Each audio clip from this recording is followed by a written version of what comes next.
Well, hello everybody. Welcome to our first June presentation this year. My name's Leanne Despotes, and I'm the president of the Historical Society. We finished a program just a little over a week ago. Usually we leave a month, in between, so this is kind of exciting. It's great to see you. Lots of guests tonight, visitors. I guess shipwrecks are a pretty popular topic. I know it intrigues me. I do have to tell you that if anybody is around the Bailey's Harbor area and you have ideas for historical programs, families that might like to be featured in a program, we would do everything we could to help you develop it or to maybe develop an idea that you have. We have our historic trays. DVDs of our past programs are for sale at the back of the auditorium. The trays are $22 and the DVDs are $15. If we have to mail them, $16. There are also some membership forms back there if you are interested in joining the Historical Society. As an individual, our rate for membership is $15, a family $25, business $50, and lifetime membership $150. And as I always say, if you're feeling really, really good, this could be a real deal. And I hope you all filled out a little slip of paper. We raffle off one of our past program DVDs each time we have a meeting, and we have a drawing at the end. So someone is going to be lucky to choose one of those. They get to choose whichever one they like. And I'm going to, when I finish here, I'm going to take our little sign-in sheet clipboard and ask you all to pass it around. And we really appreciate your signing in. I swear you will not be getting robocalls or anything like that. But it's important for us to be able to justify what we do. When we look for funding, writing grants, and so forth, organizations like to know that we're actually doing something, that the community is interested in and participating. And this is one of the best ways we have of showing that. Yes?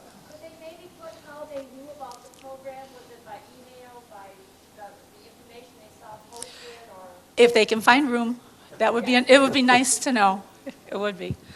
And I have to warn you, toward the end of the program, we will pass the hat for a free will offering. If anybody feels inclined and can afford to do so, we'd appreciate that too. Did I forget anything? Well, that's at the end. Okay. Tonight, we are really fortunate to have Russel Leitz as a guest speaker. He's part of the Wisconsin Underwater Archaeology Association, a diver, a researcher, and a writer who's currently exploring shipwrecks in Bailey's Harbor, which from what I've read of our history, there are probably plenty to explore. This is a pretty dangerous place if you didn't come in it the correct way. He's going to tell his knowledge of several vessels that met their end here, and especially, I think, address the importance of preserving underwater historic sites. So, Mr. Leitz. Thank you.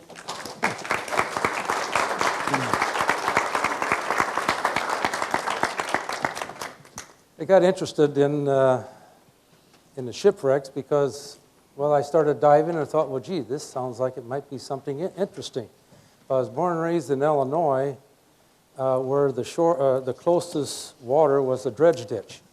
So I'm not a person who grew up around boats. So everything I know, I've read in books, asked Keith or Tammy, the state people. So, and then this process is ongoing.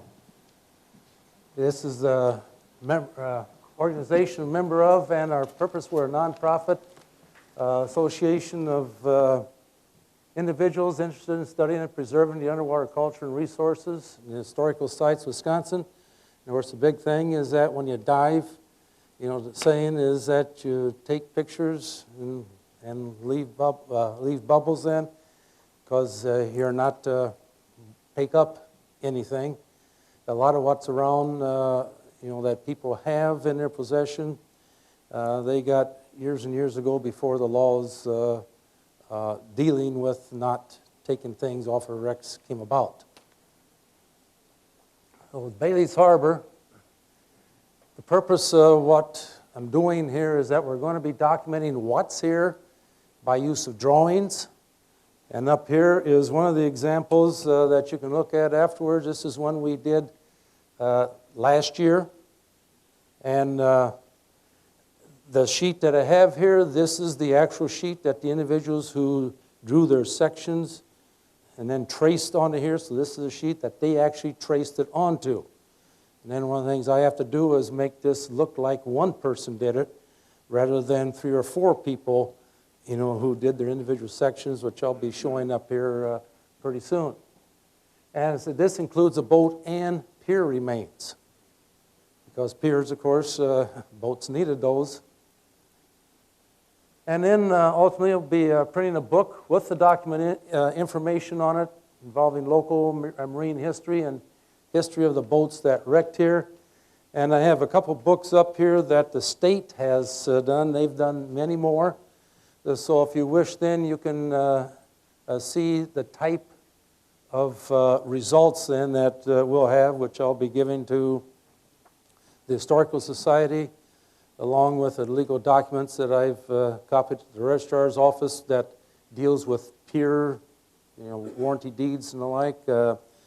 And then what's called enrollments, which I'll be getting to, I think it's about the last slide, the enrollment papers of vessels. And this project is definitely not complete as yet, so what you're going to be seeing isn't the end result. It's not the end result. Okay, the equipment bag. What the individuals take down when they go ahead and work. Okay, now that's an overall picture of the item, and of course we have then, shows up there a couple tapes, fiberglass rigid ruler. This works a lot easier than the flexible one, so that you don't have to, you know, when you're measuring from a certain location, rigid one works beautifully then. Plumb bob, I put that on a reel, was when I assisted with the ECU. I didn't go to East Carolina University, but they're the ones that, one of them in the United States that has the programs for students who want to go in underwater archaeology. They just had these plumb bobs just with a string, and you know, if you just have a string, you know what happens to those. So I decided to put it in a reel. Zebra mussels are horrendous. You can't even see, in many cases, what's underneath. So that's what that is. And then plastic clothespins to help hold the flexible tape onto cross lines. And shortly I'll be showing you where our cross lines are at. Plastic because they do not float. The wooden ones would. And this is a 2-sided slate, which I have mylar paper in. What I have in these is for trilateration. Some of them, the sheet they would do their drawing on. But this one here that I have in is for trilateration. Of course, you can erase under the water if you think you made an error or whatever. You don't have to wait and get to the surface to do that. And then the bag, put the objects in. The smaller objects go in a little bag up here. And you can be looking at this then later on too. Okay, and this weekend is one of our project weekends, including the people who will be driving the boats. We'll be having 12 people here. On Friday, that's tomorrow, that's when I'll prepare the wrecks, what we're going to do I'll get that prepared so that when they're here, they don't have to wait for me to, get lines and cross lines down. All right, here would be one of the site preparations where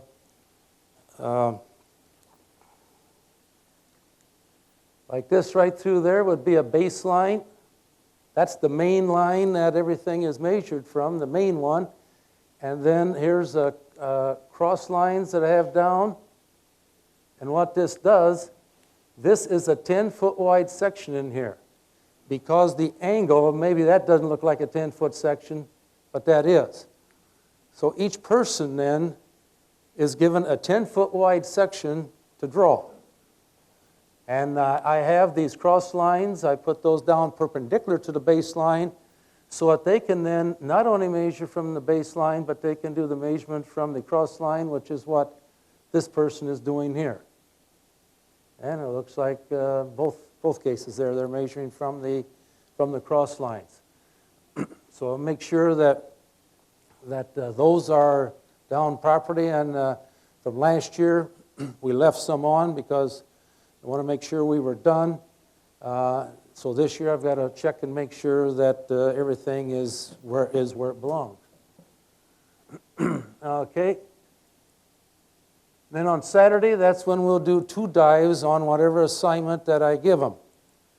And Nelson's is where is my home base, and that's very convenient then to just go from Nelson's on out to the boat. So like here be an example where I'm giving them their instructions. And in this case here, a person asked what a knee is. So I'm trying to show a 90-degree angle there. A little later on, you'll see what a knee is on a vessel. Whoops, I hit. There we are. Okay.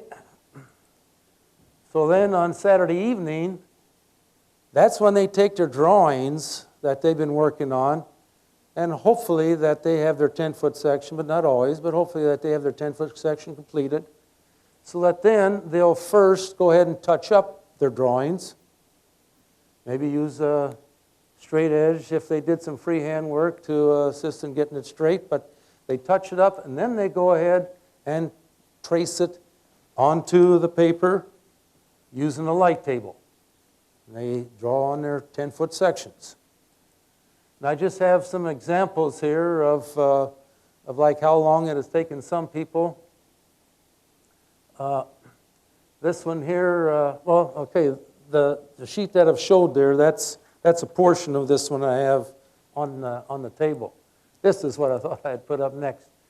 This is one of the 2 drawings that this person did, and with the 2 drawings, it took them just a touch over 3 hours. They might say 3 hours and 1 minute I have down there. This is time off the boat and time back in the boat. Because we keep track of that, at least with the boat that I'm on.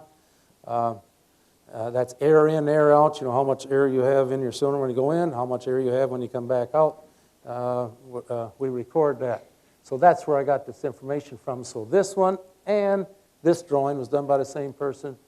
Took them about 3 hours. The first dive they was in, I was kind of messing the person up a little bit because I was taking specific measurements, and the best place for those measurements happened to be in the area he was working. So I was stirring stuff up for him, so that kind of slowed him down a little bit. This person in the same period of time, this is a 20-foot section here. Now when they go ahead and draw it, see this is freehand in here. When they draw it, well then these would be straight lines then. So this is just a sample of individual sheets that they have drawn underwater. Okay, in Bailey's Harbor, what's here? The information that I gathered comes from such places as the newspapers, lifesavers, and Coast Guard reports. And from that, this is where I've got, place these the best that I can. Now this is where they wrecked, close. This isn't where wreckage is at. This is where they wrecked. And so like, whoops, what happened to my, there we are. Now this one, I haven't really, I've got it on here, but there's conflicting results between whether it actually is in the harbor, Bailey's Harbor, or whether it's just near Bailey's Harbor. And the south side, the reports didn't mention where it wrecked other than in Bailey's Harbor. Likewise with the two Cadies, it was beached, no mention of where. North Reef, this section here, these three vessels were said to have wrecked on the North Reef. And from the report, the Christina Nielsen should be on the south or east side of the North Reef, and the Joseph Cochran on the west side of the North Reef, while the Jeanette, it just said that it wrecked on the North Reef. So you can see now where I've got a lot of these marked. Now, this shows you where the present wreckage is located. Now, this isn't one piece per location. These two are, there's two pieces there. Number 7, there's 5, actually 6. I call it 5 sites because one site there has 2 side pieces laying on top of each other. And that one has 2 pieces. Number 6, there's 2 side pieces there. This is what is considered and is buoyed as the Nielsen. There's 3 pieces here, 1 and 1. And then I have the dates up here of when work was done on these different pieces. And the reason why there's 2 pieces here that we were working on for 3 years, we were here for only once each year. While the other years, WAA, we've been diving at least 2 different times a year, as a group 2 times. And then there's an individual that comes from Pennsylvania. He and I then dive at another time up here. Identifying the wreckage to the vessels. This is a jigsaw puzzle because where that group of 5 was at, there's only 2 of those pieces that I positively know came from the same wreck. And so to try and determine which vessel the pieces belong to, I have to determine similar structures like the frames, which you would call the ribs, the dimensions of the ribs, how far apart they are. That's on the plank thickness. Some of them have rows, which are the washers. Some side pieces don't. So there's, and then like the sizes of them, like if the height of the centerboard trunk is like 10 feet high, and I've got vessels that have a depth of the hold is 4 or 5 feet high. Well, I know that it can't be those. So it's things like this is what I'm looking at. And basically, a good share of it is elimination and seeing what's left. You know, what could it possibly be by eliminating what it can't be. Now, to actually show you what's here, let's start near the end clamp here, then I'll go north and on around. Okay, so first I'm going to start with the number 4 there. That's the end clam wreck that the state drew, 1996. The BH 107, these numbers here are the ones that I've put on there. And this is just what I took as a picture of what the state has drawn up. The state has not really done anything with it. It's just there and drawn. And so it's got the length of the main piece. That's this here. That's about 96 feet. I got that from using that, so that's why I said it's about. But practically all the wreck pieces are there, and of course the labels are a little fuzzy on here, but at least you can see that there's a lot of wreckage around there. This is the only wreck in Bailey's Harbor that has most of the vessel there. Okay, now I didn't miss 10. My intention is this isn't for 10. Because both Gary Nelson and a diver years back, Kim Stebefelt, both say that there is wreckage at that location. So maybe it's covered with sand now and will become uncovered, but both people have verified that there is wreckage there. Okay, now we'll go to number 10, which we haven't drawn as yet. That's one of the things we're going to be doing this weekend. So this is a aerial view. You can see here's the beach and here's the boat marina right there.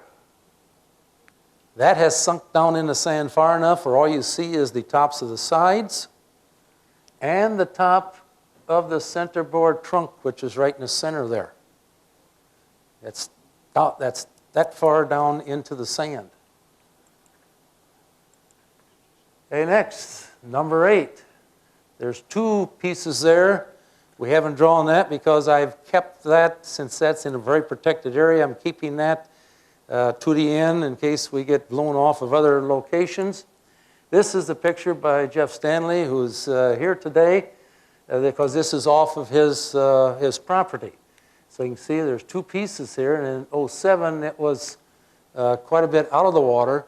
And when I was talking to him last Friday, he pointed out, and you could see that the water depth is such that the fasteners that are sticking up, you know, the rods and that are sticking up are sticking out of the water. So that's the depth of that. And that's north of the yacht club. Let's see, I don't know if yeah, see, right there's the yacht club. So that's north of the yacht club there.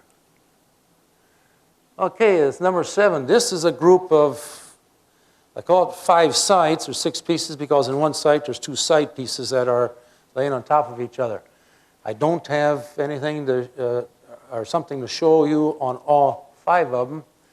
But let's see what, this here gives you an indication about how close they are. So this here is the transom. It's the transom. So then there's a side piece. One end is about 20 feet away and about 36 feet towards the north. Another side piece, and the arrow represents the scaled length of the piece, of the pieces. Then 66 feet away, there's another, this is the one that has 2 side pieces kind of overlapping on top of each other. And another side piece over here. So you can see about how close together they are, and this is not one wreck.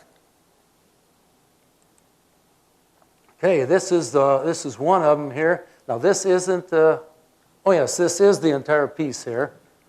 And it's about 56.5 feet long. This is a side piece. Now this isn't the entire part of 110. This here is one portion. These are planks for what would be called a ceiling arch. And I'll discuss this a little bit more later on. Maybe I should mention right now the word ceiling is not what you would think. That is not a ceiling as far as marine terminology is concerned. The bottom, what you're walking on, and the sides of the vessel on the inside is called the ceiling.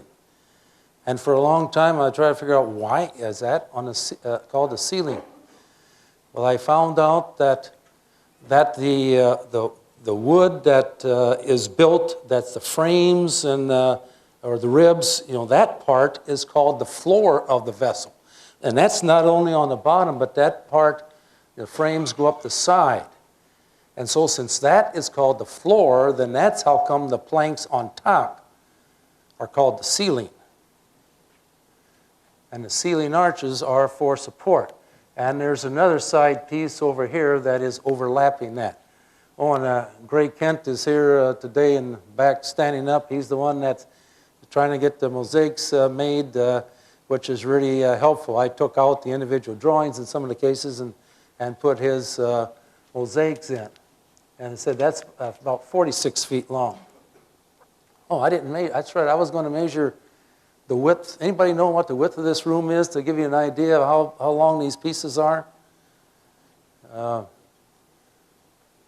You know, maybe you can imagine now, because I was going to do that so that you could just, you know, see just how, you know, comparison, how big some of these pieces are. Yeah, Greg? About 40 feet, something like that. Okay, approximately 40 feet long. So, whoops, that's, so the one I had up there, this portion of this piece here is a little bit longer than the width of this room here.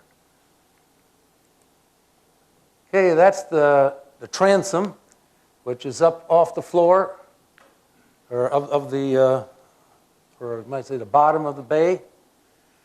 Probably never will know which vessel that one came from. And this is the piece. Now, the 29 feet, this piece here, since we drew, has been broken. This piece originally went straight out there. And maybe you can kind of see a little different coloration right through there. That's where it was laying. So since we originally drawn between that time and when Greg took the pictures, that plank has been broken. And so the 29 feet counts from here, which would be to the end of that sticking out. Okay, now here I have an enlarged a knee, because this other one right here is a knee. You see how it's located on the side piece here. This is enlargement. So on top of this, that's where the beam for the deck would have been on. And that's what supported it. And the dimensions of this would have varied, but this dimension probably anywhere from like 3.5 to 4 feet, in this direction, and coming out in this direction, roughly 3 feet. They varied for the different vessels. But that supported the deck beams. Okay, number 3 now. 2 pieces there. One is a side piece. That's this one. And right here is a ceiling arch. You can see the planks are there's a group of them there side by side. And that's to support the vessel. In Bailey's Harbor, presently this is the only place in Wisconsin waters that we know of that has regular ceiling arches on wrecks. There's 2 other wrecks in Wisconsin that have the inverted ceiling arches. The Carrington and Meridian. What I mean by inverted, on the ends of the vessel, then it would go downward. The inverted ceiling arch. These are going in that way, so in the center of the vessel, on the side, the ceiling arches are on the side then, the center is where the high point is. And so with the arch being in that shape, it's supporting the center of the vessel. So the center doesn't sag. The inverted arches then are supporting the ends of the vessel. So that you don't have a vessel then that ends up what would be called hogging. Sometimes hogging is used for both terms, but technically the hogging would be in that shape. And of course, if any of you have ever raised hogs, well, you know theologically what a hog shape looks like.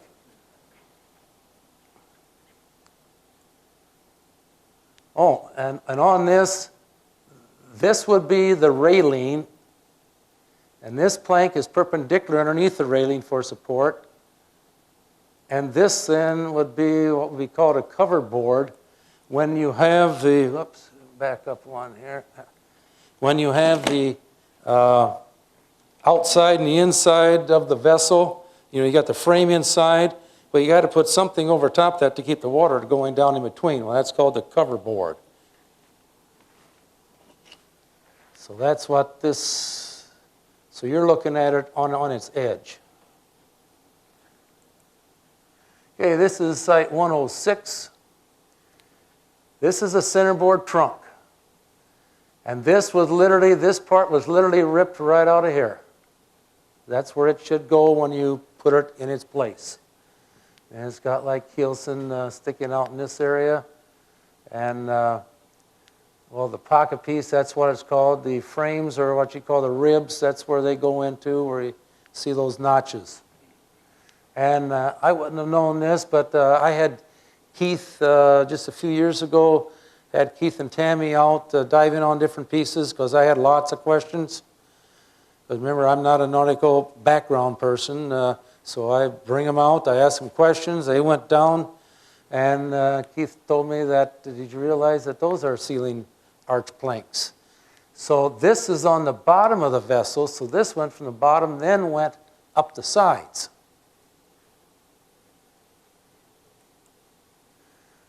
Okay, now, number 6, the drawings of those two got completed last year, but there's miscellaneous pieces around that we're going to finish up on this year. And that shows one, and you can see that the baseline is still, was on it when we took the pictures, and I think there's a cross line, another cross line. So this is a side piece, 48.6 feet, so it's almost 10 feet longer than what this room is wide. And that does not count this plank here, that 48.6 feet. That hasn't been drawn on the other site. And this one here, now the reason why this says 45 feet long, you might say, well, how can that be? That's 10 feet. Where do you get 45? Well, it doesn't show it on here, but there's, golly, 4, 5, 6 planks, something like that, that continue out. And those planks would have been the outer planking. That's why, when debris, sometimes that'll be covered up. So that's where the 45 feet, they're sticking way out here. Okay, and this is the one that is presently labeled as the Christina Nielsen. This is the one that the state has plastic information, plastic a piece with information on it that divers can take down. And some of these are in the marina. John has them there, the harbor master. But you can see it's got the information. Divers can take this down then. And I just made a copy off of that. And that's approximately 130 feet long. Okay, now we go back into the cove. We're getting back into the shallow area where the deepest wreck, well, the depth varies, depends upon year to year, but when we worked on it in 2003, at the worst, you would tip up on your fins to get your head out of the water. Most cases, you didn't even have to do that. So it's kind of a joke, like if you have a question, stand up. So, okay, so there's 3 pieces there that we worked on in 2003. Now to show you where these are located. Right there, that's the birdcage lighthouse. And that there would be representing the where the Nielsen is buoyed. This is what would be considered 103. That's the bottom of a vessel. This one here, this area right over here, is a centerboard trunk. And this is also a bottom of a vessel, but not much. Most of it is under the sand. And this is a long side piece. And this one doesn't show up too much, but I found this one by going online and looking at like live maps, which I think now is called Bing Maps. And it showed up better there than what it is here. And so went out and checked. Sure enough, there was another piece. I think that was year before last, I think, when we discovered that one. And that one last year we drew. Okay, so that's, you can see the location. Okay, so at 101, you can see that that's got the most complete ceiling arch on it of any of them. This is a rail cap, so this is the top of the side. That's the top. And the overall length, 111 feet from here to the far end. And the outer planking is what would hold that part together. So this is actually one piece in there. Oh, nib scarf, maybe you have a question on that. That's a terminology for a splice, one kind of a splice. Because on the sides, just doing what they call a butt scarf, which most of you, if you've carpentered the kind of splice that you would have, you just saw the ends of the board off, butt them against each other. Okay, that would be called a butt scarf. That would be on the bottom, so scarf, splice. But on the sides, let's see, if this is a plank going this way, then the nib scarf, which is a very common one, again, the dimensions vary a little bit. So like on one side, this would come down like maybe a couple inches and then go across diagonally until it's about 2 inches from the other side of the plank, and then that would cut down perpendicular. So the nib scarf then, from the outside, you go down a couple inches, diagonally across, then down a couple more inches. And this is done on the sides because that aids in supporting or keeping the vessel from, from twisting. And this is the one with the centerboard trunk and some of the other pieces sticking out. Of course, this is broke off from that since it's not in a continuous line. But this is a very high centerboard trunk. There's only 2 vessels that have wrecked here that could have come out of that one. Okay, that's 95.4 feet going across. So from here to here, that's more than doubled, getting close to 2.5 times the width of this room then. This is 83 feet. This is the one that's the closest to the lighthouse there. And this is all together. It just doesn't show it here because of debris covering the outer plankings here. But the keelson, see, the keel would be on the outside. The keelson is like inside the vessel. And sister keelsons are then, this case, are on each side of it. All 3 are identical dimensions. Right there is the mast step for the mast. So, okay, now one of them we drew last year. That's 57.4 feet. That's the one I have laying up here. And the 54.7 goes from here to this end, not this loose piece that's laying out there. That's not part of what I took as the measurement there. And again, this here, now you can't really see, there's not many of the bulwark stanchions that support the railing that are here anymore. But this is the railing, the top of it, the rail cap. Now this right here, it's broken off. This plank is broken off a little bit here. It's what's called a belaying pin rack. And what these pins right across here would be an example where they're at. And the pins would be down in there that hold the lines that go up to the sail. So that one has that particular rack on it. I didn't know what it was. As I said, I asked questions, so I took pictures. I got all the dimensions, drew it, emailed it to Keith, and probably about an hour later, I got the message back. He said, that's what it is. So that's how I learned. And number 5. This, I took a picture of the drawing because they haven't done anything more. This is 116.9 feet long. And this one, these are all nib scarfs in there. Nib scarfs. You know, I mentioned about that. They're angled across there. And something a little humorous, at least for me, hopefully it'll be understand this a little bit. When I had Keith and Tammy dive out here, because I had all kinds of questions, the day before they came out to dive, a fellow from Matt Carter from New Zealand, who was here on a Rolex Scholar, he's an underwater archaeologist from New Zealand, and this was the first wreck that or piece of wreckage that he dove on in Bailey's Harbor, and he came up and he said, up to this point, he says, that's the most complete piece of wreckage I have ever seen. And of course, the reason, if you don't understand why, when you're out in the ocean, the salt water and the worms mainly, it's gone. It's gone. So at New Zealand, they don't have the fresh water to preserve the vessels. And of course, while he was here for quite a period of time, Keith and Tammy took him to all kinds of vessels. So like the Ralph Simmons, he dove on that.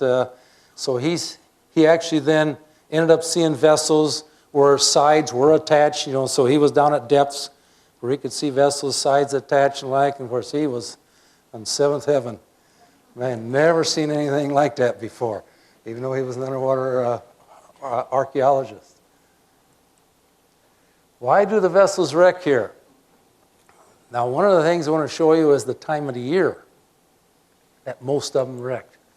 Now, the Jeanette, it was during a blizzard. It mistook the Bailey's Harbor for Mud Bay, which is now Moonlight Bay. But that was in April, so that was kind of an odd period of time, but way back in 51. Now here's October at the end, almost November, here for shelter. September, almost October. October, almost November. October, and after, you know, latter part, November. December. Oh, that's right. So back up. Warren. It wrecked here. The Free Democrat was here to salvage wood from the wreckage of the Warren and wrecked here. So, but that was December then. Okay, October, December. Now the Emmeline, that actually capsized out in the lake and was brought into Bailey's Harbor to right. Obviously it was unsuccessful because it ended up wrecking here. But you can see the time of the year that practically all of them wrecked in here. You perhaps have heard the term the gales of November. Well, you know, a good share of those were in October, but the latter part of October. So it's the time of the year when you know, when the storms come up, because one of the articles I read in the Door County Advocate said that Bailey's Harbor was the only harbor of refuge north of Milwaukee. And so if there was, yeah, that was in the Door County Advocate. So, I mean, that's what was written in there. The only harbor of refuge north of Milwaukee. And so a lot of the vessels, you know, came in here if there was a storm for protection. Okay, there's another one, October. Oh, and Peoria, November. Now the Pathfinder, that one hit a rock. Punched a hole in the bottom, so a storm didn't do it in. It just, hit a rock, punched a hole in the bottom. The Master, of course, in 1929. 7 of those were in here for shelter, 2 of them for miscellaneous, like the Emmeline, to be righted, and then 5 of them were here for business. There were 47 so far. There were 47 other vessels that wrecked in Bailey's Harbor that I've been able to document, but were recovered. So we add that to the 14th, maybe the 15th, because the Bell, there's conflicting reports as to whether that wrecked in Bailey's Harbor or outside of Bailey's Harbor. But one of the things that I hadn't realized, and all of a sudden it hit me in the reading, is that sometimes they'll say 1 or 2 miles from Bailey's Harbor that it wrecked, and my thought has been the harbor of Bailey's Harbor. And when I looked a little more closely, no. They were talking in those cases about the village of Bailey's Harbor, you know, a distance, how far away. So that's something that I've got to watch out for when I'm, you know, reading things. The village, or is it the bay? And see, Green Bay, that was something in the Door County Advocate when I was, you know, researching there that I had to watch out for too. Are they talking about the city of Green Bay, or are they talking about the bay of Green Bay? Because how things are written, it could have been either one. And one of the things that I found out was that the Door County Advocate was capitalizing it if it was a city, and lowercase if it was the harbor, or not the harbor, the bay of Green Bay. Okay, so the lighthouse. You know, the lighthouses, they're, oh, where'd it go? There we are. The lighthouses generally tell you, you know, well, not generally, they tell you, stay away from here. But the people wanted to get in here for shelter. The lighthouse didn't do that for them. So consequently, then the range lights were put up. And going on range light tours or so, then they'll describe and explain how the use of the two lights that they had with the range lights were used so that as the ships were coming in, they could line up where it was safe to come in. So, yeah, the lighthouse was there, but didn't tell them where they could go. Just stay away from it. The piers. This is the 1899 plat, which showed what would have been the Kilgore and the Anclam Pier. Through legal documents, I have proven and other means that somewhere in this area is the Higgins Pier. The Kalmbach is someplace along the east coast, possibly where, because they were fishermen, so that's possibly where the dock is presently located for the fishermen. And let's see, the Kilgore's Pier. Built by Moses Kilmore by 1860, and that's Manitowoc Pilot, is where I got that information from. On October 6th, via legal documents from the registrar's office, it says October 6th, 1881, the Kilgore Pier was sold to Chipman and Reeser. October 30th, 1886, it was sold to Jacob and Annie, I don't know if that pronounced Braun? Brand. Okay, Brand. And then it passed through the Brand family, you know, because it stayed in the Brand family for a long time. And then February 21st, 1992, it sold the property to the Lowrys. The Anclam Pier, probably built by a Waltman, date unknown. The reason why I say probably, I have, through legal documents, determined the sequence of ownership of the property from when it was purchased from the government. And there was many years that it was in possession first of Fred and then of Augusta, I guess is Waltman. And the first time the name Pier comes up in the legal documents is when Augusta Waltman sold it to John Anclam. That's the first time that, you know, in legal documents the word Pier showed up. So it's probably built by one of either Fred or Augusta Waltman. Okay, and then in 1948, Frances, who was the widow, sold it to the Bailey's Harbor Yacht Club. And then August 27th of 54, the Yacht Club sold it to the town of Bailey's Harbor. Higgins Pier. According to the Door County Advocate, it was built by Higgins in 1866. It appears that the pier was never sold to anyone else while the pier existed, because I can't come up with any other legal documents in the sequence that shows that the pier was sold, but here is an oddity. A 30 by 50 piece of property, 30 feet south of the pier, was sold to the U.S. for a life-saving station. And right there is where it states that in legal documents. Obviously, at least to my knowledge, it never happened, you know, as far as the life-saving station being built there, because it was built where the yacht club is presently located. And of course, along with that, that's that small piece, and you know, they had the rights of anybody associated with to walk across people's property to get there, you know, to get to this 30 by 50 foot piece of property and the like. Okay, with this dock, it's near the life-saving station, and in the newspaper it said that you know, it gave the dimensions here, that it was built of stone.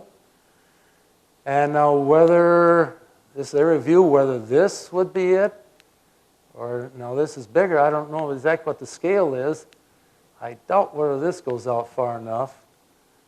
So whether, I mean, I haven't pursued this far enough to talked to the owners or anything here of this property as to whether they know anything about this. But he was a fisherman. W.P. Smith and Company. Since I prepared this, well, since today, I first went to Sturgeon Bay and went to the library to do additional research because W.P. Smith and Company, 2 different occasions that I knew of when I prepared this, that it said that, and this came from the write-up in the Door County Advocate under Bailey's Harbor. And it says that in Bailey's Harbor that there's a W.P. Smith and Company's pier. Well, where? So what I did locate today in 74, this is in April 30th of 74, Door County Advocate, it said that P.F. Smith and Company purchased, as this person understood, a half interest in the store and pier built here by Brash and Seacrest. And then in an article in May of 74, it said that this deals with W.P. Smith and Company are repairing their pier. Last Monday, an attempt was made to raise the schooner Illinois, which ran ashore and sank near Smith's Pier during the gale of October. Well, I called up a friend because I thought for sure that he knew where the Illinois was wrecked. And I need to do more verification of this, but he says that it's a creek just south. That's got to be Hines Creek.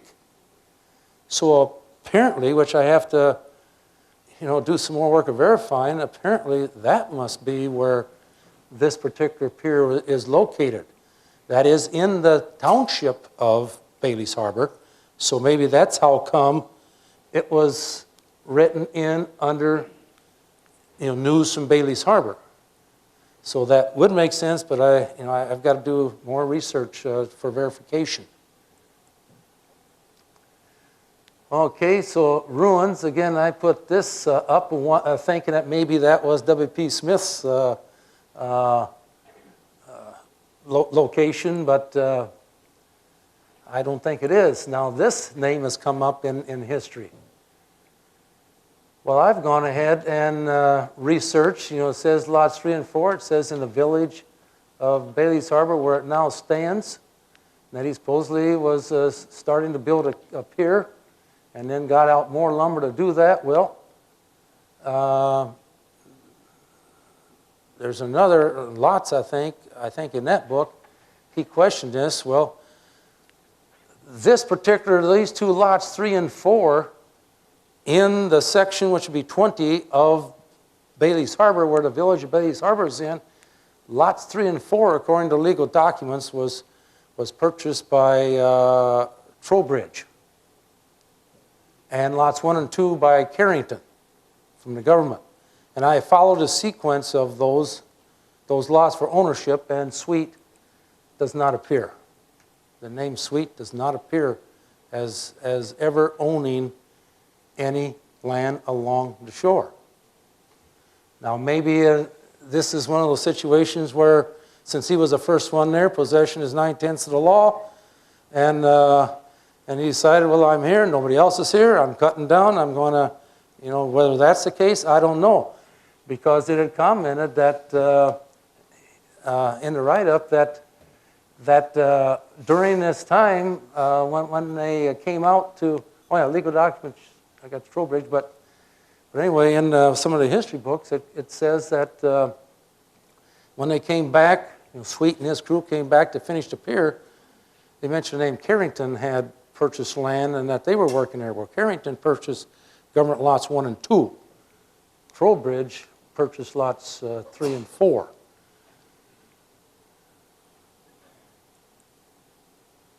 And as I said, I can't find Ellison Sweet in anything.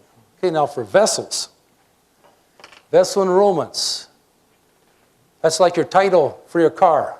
I've got an example of that particular vessel enrollment here, but that goes over things such as who the owner is, or maybe owners, because there was more than one says together with, so there's more than one person that owns this vessel.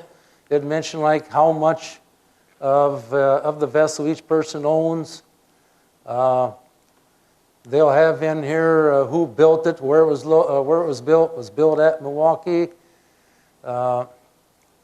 Dimensions, different information about it. It was a schooner, stern. It had a figurehead. So you can look at what an example of a vessel enrollment looks like. And then these enrollments, like if it changed owners, of course, then it was surrendered and a new one was made. If the master was changed, it was surrendered, a new one was made. If their sheets that they filled out got full, then it was surrendered and a new one was made. And so, that's why this one has quite a few sheets, different sheets to it. And some of them have about 3, 4, 5 times as many sheets as what this particular one has. So, it's time for questions then.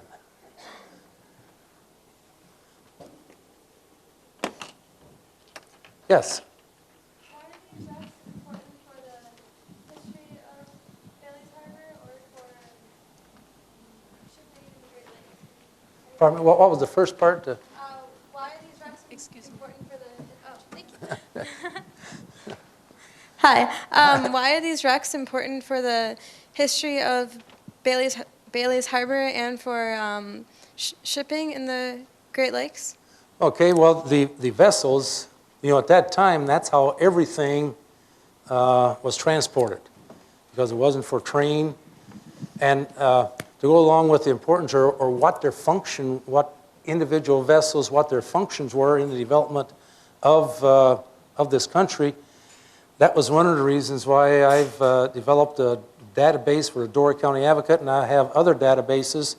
And what these databases, the Door County Advocate one, which has a Manitowoc pilot on it also, that's online. I've developed some others that I haven't quite finished, but the point of the databases is so that if an individual wants to look up more information about a vessel, then they can go online, and the one that's online just tells you the date, the year, and the page. The other ones I got the column in there too, and there's a little bit of information about it, about what's there.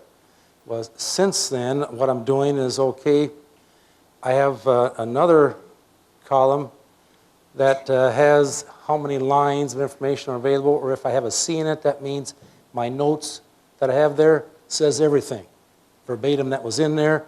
And if I got A, that means an article, so that then the individuals can either by library loan, interlibrary loan, or if you live here, go to Sturgeon Bay, can then look up about why was this vessel here? What was its purpose? How did it help in developing, Bailey's Harbor, maybe?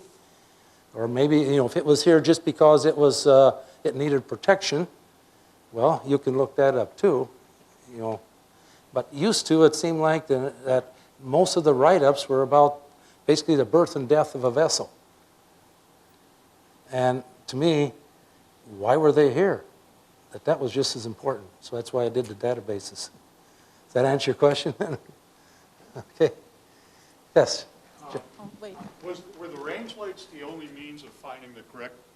Correct. Were the range lights the only means of finding the correct path into the harbor? Did they have to pick one of the two lights up, or? Well, they had to line them up because one Had to would be line on them top of the other one. But say they were trying to find the harbor or refuge, was there a buoy or anything out in the lake? Not at that time. Not at that Not time. as far as I know. So you had to have I've never read your eyes anything about it. peeled. It was strictly, they, by the seat of the pants, whatever you want to, term you want to use, is how they found their way in before the range lights. And of course, if it's be a storm, maybe they can't see the range lights.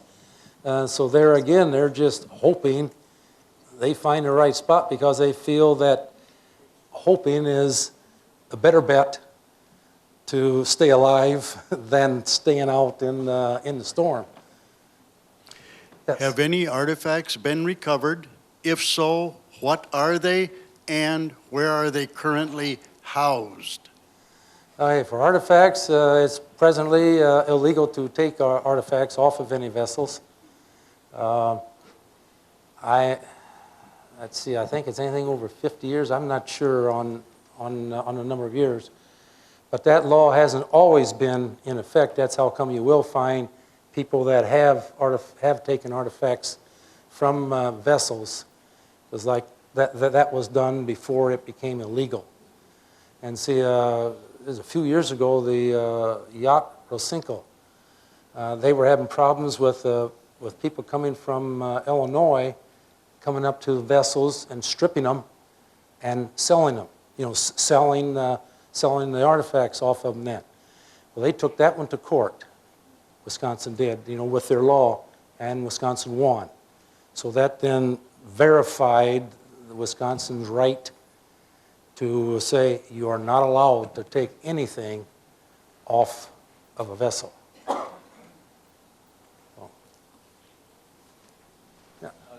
Just a moment, she's coming with the, it's not, I might be able to hear you, but we want to make sure that everybody else knows what the question is too. That. Did you read much in researching these wrecks about loss of life? And another question I had is, I've been looking at these wrecks since I was a little kid out there, and so it's really fun to see actual pictures of the whole thing, you know, because I could only see a little bit at a time, but I recognize a lot of them, all the ones you showed. But one that I'd always heard about was a steel-hulled excursion boat that was supposedly in about 40 feet of water on the inside of the island of where the lighthouse, the birdcage lighthouse is. I meaning towards town, and I'm wondering if it was a steel-hulled excursion boat, and I just heard rumors, and I heard from people that had seen it, and you know. But I never that might have been one of the 47. Now, was that supposed to be like, not, let's say, 40, 50 years ago, or no, it'd be about 70 now? I heard that it was, you know, in the early part of the century that it went down. That's just what I remember, but it was all just hearsay kind of stuff. I don't know. Well, in fact, I didn't even bring that book along, because I've got a book where I have got the information, when I say book, you know, just with my papers, of the 47 vessels.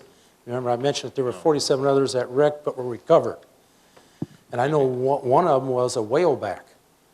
So some pretty good-sized vessels came in. I don't know if you know what a whaleback is, you know, and there's a museum, one up in Duluth there, the Meteor.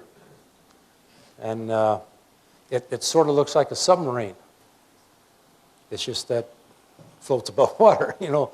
But it's made to have water go over the top. You know, so there were, it was very possible that one did. There was a yacht, I can't remember what the year was the last vessel that wrecked in here was recovered, but was wrecked, but there's a big, huge article in there because people were stealing stuff off of it before they had a chance to get it recovered. But it was a pretty good-sized yacht. I don't that name doesn't sound familiar, but that doesn't mean it wasn't, because I started, 2003 was when I started doing all this research, the year that, the first year that WAA was themselves doing drawings and that in Bailey's Harbor. That's when I started all the researching, so most of that information came back from 2003, so 9 years ago, I don't recall exactly what the name of that was. Oh, loss of life, right. If there was in Bailey's Harbor, there weren't too many. I don't recall for sure. It seemed like the majority of them, well, I know the majority were rescued okay. Sometimes they had to wait another day before they got rescued, but if there was any loss of life of those who wrecked in here, it was very, very few. So. Question, do you have any information about the bays north of here, like Moonlight Bay now, or Mud Bay, North Bay, Rollins Okay, Bay? just from my recollection, let's see if I remember, because I helped in the one in Moonlight Bay, the Ebenezer right at the end of its documentation, help with that, Toff Point. It's the Ebenezer. In North Bay, there's the Boaz, which is close to shore, North Shore, and pronounce it Chermanuska, about further in, but about in the middle of North Bay. And I think that's it for those two. So, yes? Your organization, can you touch on that, your WA, whatever that is? Yeah, Wisconsin, we're just. It's not a state organization. No, it's not a state. Oh, maybe I should mention how it started. Dave Cooper was the first state underwater archaeologist. In other words, he had almost no funds. He needed volunteers. In came WAA. So WAA originated to help him out. And then, and so about 100% of WAA's diving on shipwrecks occurred to help the state out. Okay, but now in recent years, the state's doing work in deeper and deeper and deeper water. So that kind of left our members out.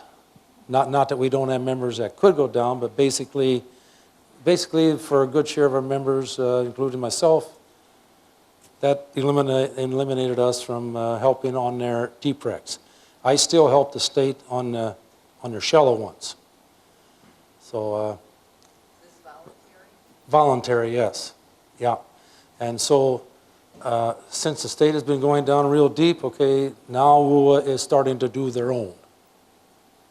And clay banks, we have that's a 7-mile area that I have researched extensively, and then I turn it over to Dick Boyd, my information, because he's the one that's kind of organizing that in our clay banks area.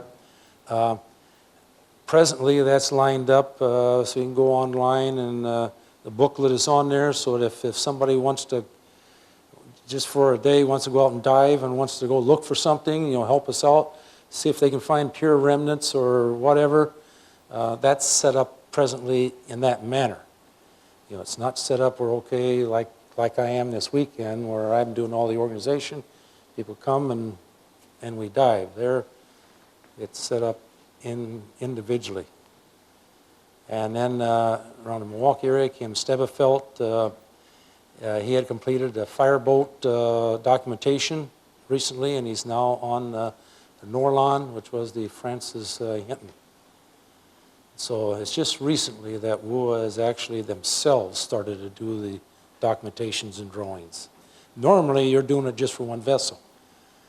That's why this is so huge, because I'm talking about 14 vessels that I have documented, possibly that 15th one, that wrecked here. And with all these pieces, Could I ask a question? Sure. Is, for the small relative area that we were talking about here, just inside this harbor, Yeah.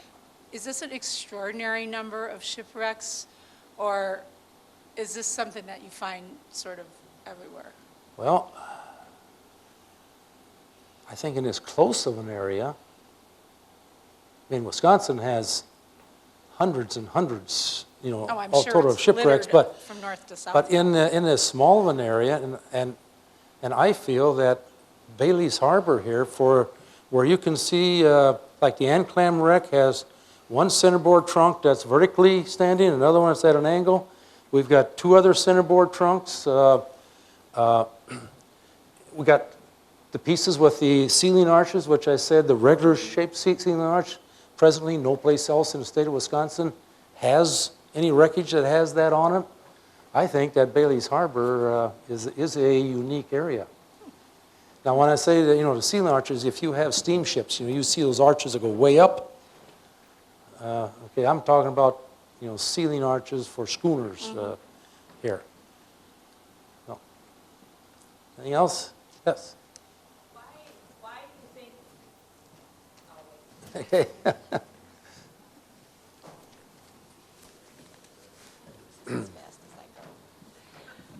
Why do you think that the wrecks in the harbor are so broken up? Shallow. They're so shallow. The waves just keep working on them. breaking them up, moving them around. Yeah, ice, that's right, yeah, because they're so shelly, ice too, so, yeah. Do you think there's others out there that are buried that we just, Yes. because you mentioned a few of them have changed just in the years you've been working on them. Yes, the Josephine Lawrence, in the write-up, it was, I'm going to say the write-up, it's supposedly a half-mile west of the life-saving station. And in the Door County Advocate, it had said in the first couple months or so, it had already settled down so far that only the deck was exposed anymore. Now, that's a different location than the one that I showed you. That's real, it's between the beach and the marina.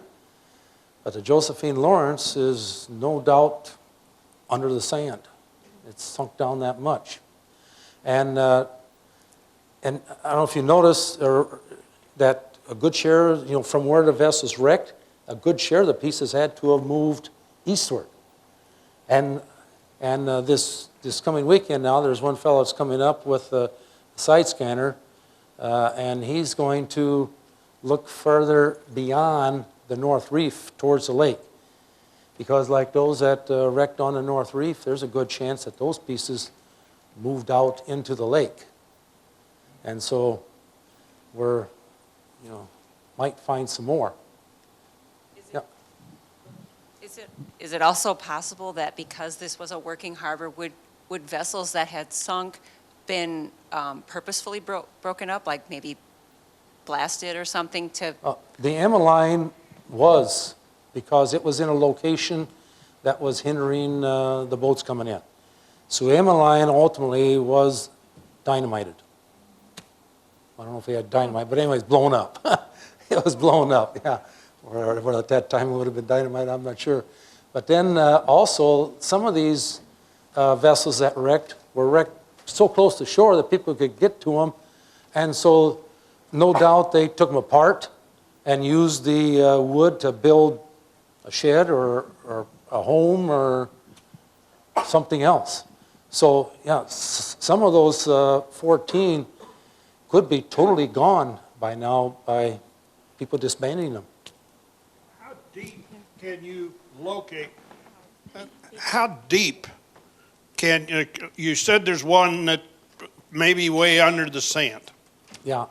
All right. If it's not exposed, do you have instruments or anything that would be able to look through the sand and locate? Okay, the magnetometer, I'm going to be looking into that because, yeah, there's an instrument that they can tool around that'll indicate where metal is located. Okay, but it has to be metal, right? Yeah. Yeah. Okay.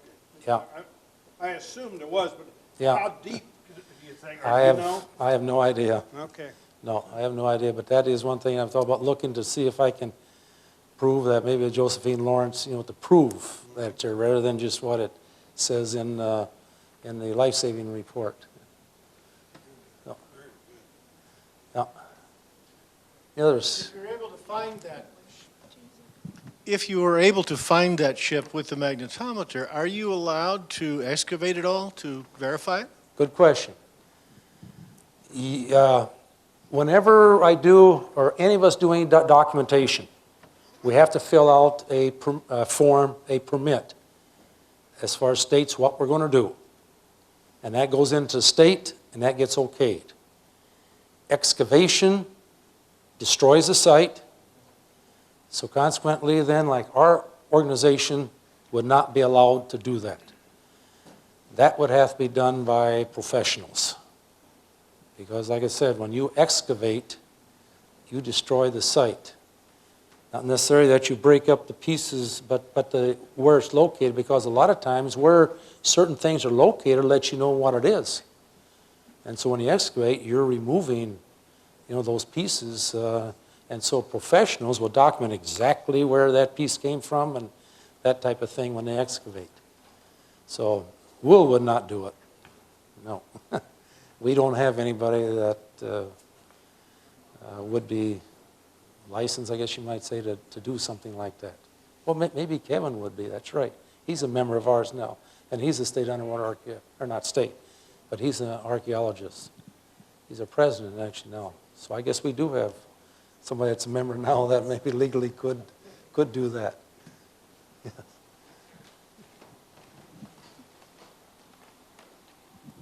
This is just a trivia question. There used to be a couple of sources for compressed air up here for our dive tanks for filling things. What do people do when you're diving an entire weekend and you're up here and you have to use, say, something other than hooker rigs? Okay, I have 3 cylinders since we do 2 dives on Saturday and 1 on Sunday. And what I personally consider a dive means I'm either done with my job or I'm out of air. When I say out of air, that doesn't mean totally out of air, down to 500 pounds in my cylinder. Okay, so I have 3 cylinders up and or 3 cylinders with me, and since I'm going to be here on Friday also, well then generally have like Steve Wagner has a boat, and I ask him to bring in a couple cylinders extra. So we have people to bring in extra cylinders, but there is now, it's just it's with a private place at his house in Sister Bay, or just on the outskirts of Sister Bay. I can't remember the guy's name, but he's a friend of Todd Helene, who, oh, and maybe, I don't think he would mind me mentioning that, well, he has Todd has a charter service here, and what he's going to, I don't know if it's positive or not, but he was planning on this summer having, well, his office, I guess, is going to be the old bank building. That's real close here. And he's planning on purchasing what would be called glass-bottom kayaks and have tours that he would give using his kayaks to take people around to see the wrecks. So, and his buddy, his friend, is the one that now fills there. Used to, Jim Robertson up in, Gills Rock could, but then he's longer doing it. So, yeah, the air is a problem. That's why we bring plenty of cylinders. I want to throw in just, when you talk about Todd, this I think is sort of a cute little anecdote. Todd and my son used to be great pals when they were little boys. And they were always dreaming up something like to make me on the edge of my seat. But one of their projects, so this is a lifelong interest of Todd's, one of their projects was they were going to row out to that boat that's you could see easily through the water out in the harbor here.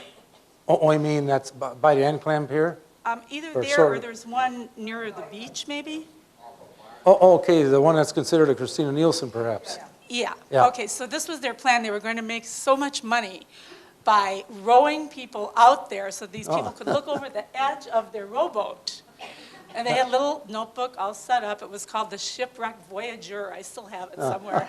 And so I don't know how much Todd loves me telling that story about him, but I really don't think he'd mind. He's a pretty great guy. Oh, yeah, because with the glass bottom, and of course you don't have to worry about the rippling on top, because if you have that, trying to see down through that, you don't. Exactly, it's a dream perfected. Yeah, yeah.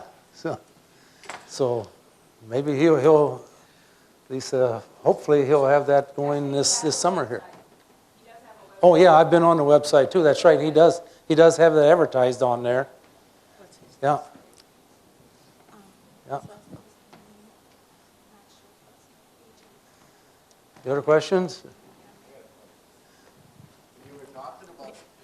Okay, he's coming, or she's coming with it. Did I miss it about? Did I miss it? But why did they call Anklam Pier? When I was growing up, they always knew it as the Yacht Club. Why did they call it the Yacht Club? Let's see. I know you had something on Okay, Anklam there. because at one time the Anclams owned it. Oh, And they owned it for an extended period of time. You can see that, yeah, that they I bought it in realize that. 1892, and they didn't sell it to the Yacht Club until 1948. So with that, Never golly, was. 56, It never was a years. yacht club, though. well, the Yacht Club bought it. And the Yacht Club owned it from 48 to 54. This is just a question some of us have had. Because when we grew up, it was always the Yacht Club dock. It was never Anklam's dock. It was the Oh. Yacht Club dock. But there was never a yacht club. Oh, well, and I've got the Well, since the pier probably was mentioned, that's probably some of the papers. I don't know if I have them. I don't have them out here. But if it has pier in it, those are some of the papers that ultimately, I'm not promising you what year or how, when I'll be done, but that I'll be giving the State Historical, or State Bailey's Harbor Historical Society, not only the booklet, but then, legal documents that I've copied, and that would include, since the pier would be on that, that would include those in too, but I don't have it up there, but I have where in the registrar's office they're located, those documents. We believe you. We just thought Yeah. you had more information about this yacht club concept. Oh, that's just what it was purchased by the yacht club. I think it was a scheme among some local businessmen, perhaps, that they wanted to have a yacht club. No, I have that membership card. Yeah. Well, see that, yeah. Yeah. I'm older than you. But see, that's sort of like, too, If you're going to talk. Higgins Pier here. Remember that? That's on a legal document right there. I do have the volume down, volume M at page 299. It states right there that 30 by 50 from now, it's Higgins Pier, close to that was a purchase to put a life-saving station on it. But obviously that never got there, but it was sold for that purpose.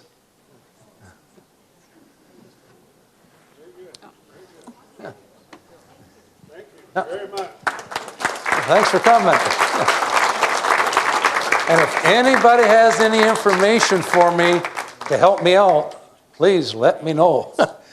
Because this is history, and maybe some of you have pictures of piers, that your grandparents had or whatever, that we can use or help me out to exactly find them. So, okay. Thank you so much. Glad to have you. Lots of information, and I want to talk to you later because I think